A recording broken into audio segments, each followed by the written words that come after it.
কোচবিহারের এক আত্মীয়র বাড়ি থেকে আনা এই বাঁশকরুল আমাদের এখানে পাওয়া যায় না বললেই চলে।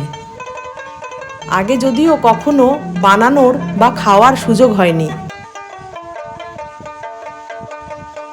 নিজস্ব পদ্ধতিতে এই রেসিপিটা বানালাম, কিন্তু খেতে যে এত অসাধারণ হবে ভাবতে পারিনি।